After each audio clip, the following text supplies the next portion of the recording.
What's up, geeks and gamers? It's Jeremy coming to you with another video, and today we are talking about a very juicy rumor coming out of Lucasfilm about a potential civil war brewing within the walls of Lucasfilm. And I believe this has a lot of credibility, considering it's something I have heard about what's going on at Lucasfilm in the previous months.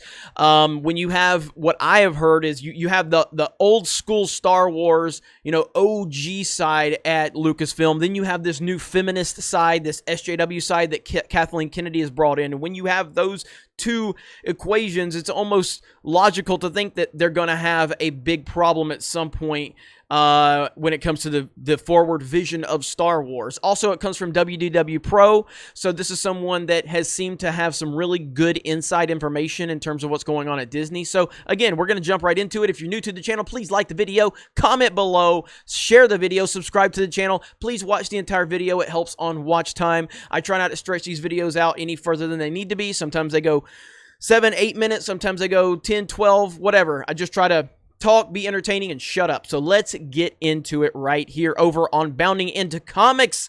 Report civil war brewing inside Lucasfilm for control of Star Wars.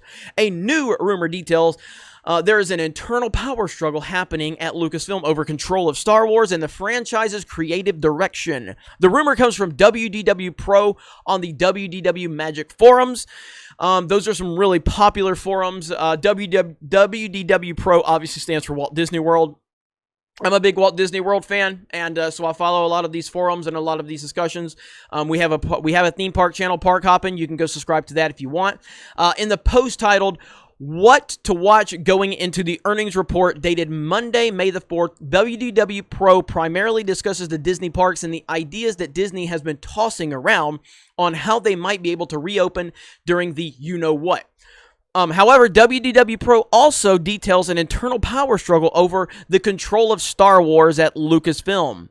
The ongoing battle over Lucasfilm's direction continues, with Kathleen Kennedy and Jon Favreau factions fighting over the studio. It's fairly well known at this point that the beef between Kennedy and Iger is real, given that Iger essentially ignored her in his memoir.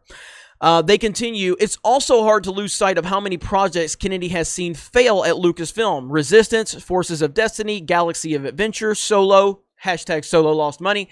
The sequel trilogy falling in revenues with each release, while Favreau seemingly knocked it out of the park with The Mandalorian, a series for Disney Plus that even Iger was giving creative suggestions for and taking notes on each episode." Pro elaborated, "Buried in the lead of the Taika Waititi directing a new Star Wars film, which Kennedy has no creative control over, was confirmation of the female-centric Star Wars series being helmed by former Weinstein personal assistant Hedlund." I love how they called it former Weinstein personal assistant Leslie Hedlund, because she is, in fact, Harvey Weinstein's former personal assistant, and that needs to follow her everywhere she goes. Pro then details that Lucasfilm is taking a page out of the Ghostbusters 2016 and Charlie's Angels playbook, and that anyone that criticizes their direction with the show will be deemed a misogynist.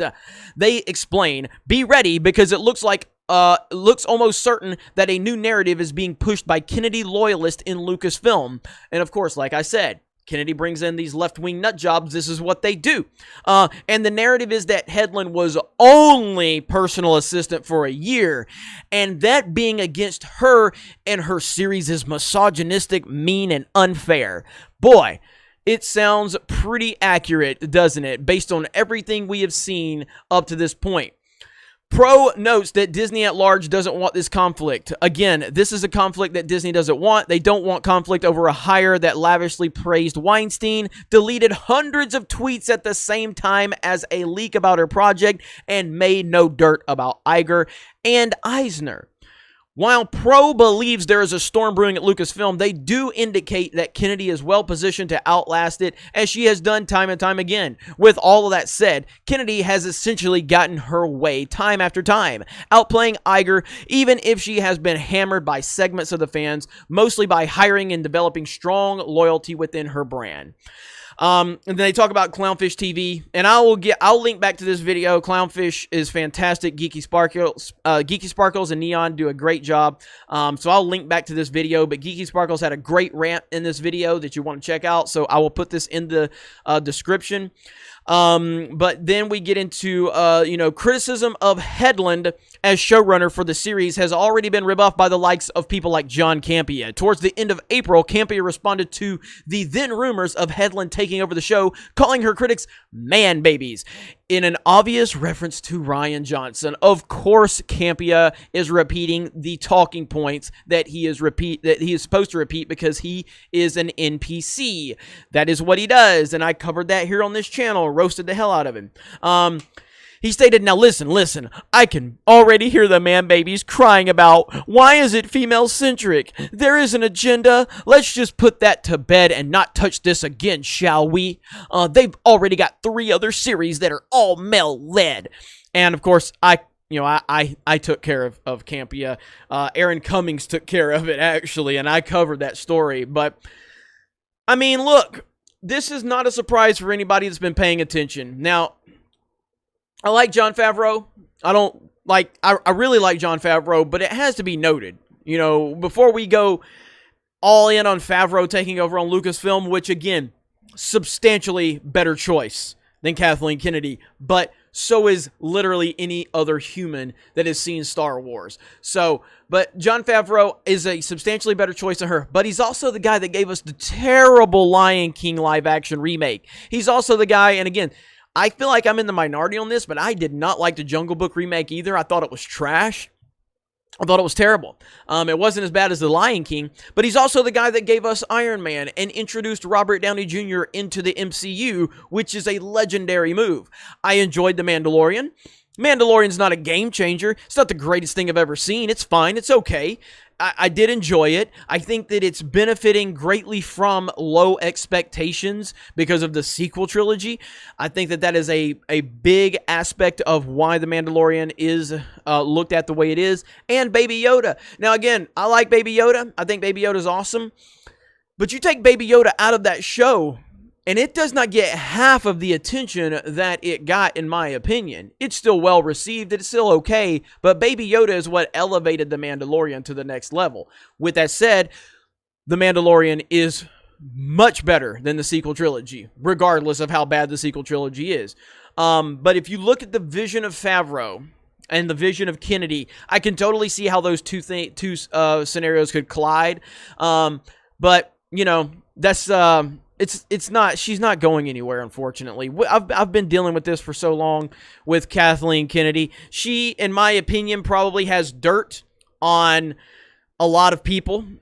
She probably has dirt on powerful people. That's the only logical reason why she still has a job. But she still has a job, and that's just part of it. I have heard from people at Lucasfilm that there is a divide. Now, not specifically in terms of Jon Favreau versus Kathleen Kennedy. I haven't heard that up to this point, but I have heard that there is a divide within the walls of Lucasfilm. So it'll be interesting to see how this continues to play out. Again, it is a rumor, and we need to take it as such, but it's a rumor that if you apply common sense based on everything we've seen up to this point, it's a rumor that has a lot of weight. Does it mean anything's going to change? Not really. We've seen things like the Clone Wars, the final 4 episodes of the Clone Wars was absolutely phenomenal. Absolutely phenomenal. Dave Filoni knows his Star Wars. He absolutely does. Jon Favreau clearly cares and loves Star Wars. Cares about it, loves it, and gave us a decent Mandalorian. But we're still stuck with the dark cloud of Kathleen Kennedy and her feminist ideology that is bogging down Star Wars. And until she's gone, and I don't think that that's going to happen anytime soon, nothing's going to change at Lucasfilm. And the hiring of Leslie Headland, Harvey Weinstein's former personal assistant, just continues to prove that that is exactly what we're going to get. More feminist nonsense at Lucasfilm. You guys let me know your thoughts in the comments below. Thank you very much for checking out this video. Solo lost money, Raylos are weird, F Naughty Dog, and we will talk to you later.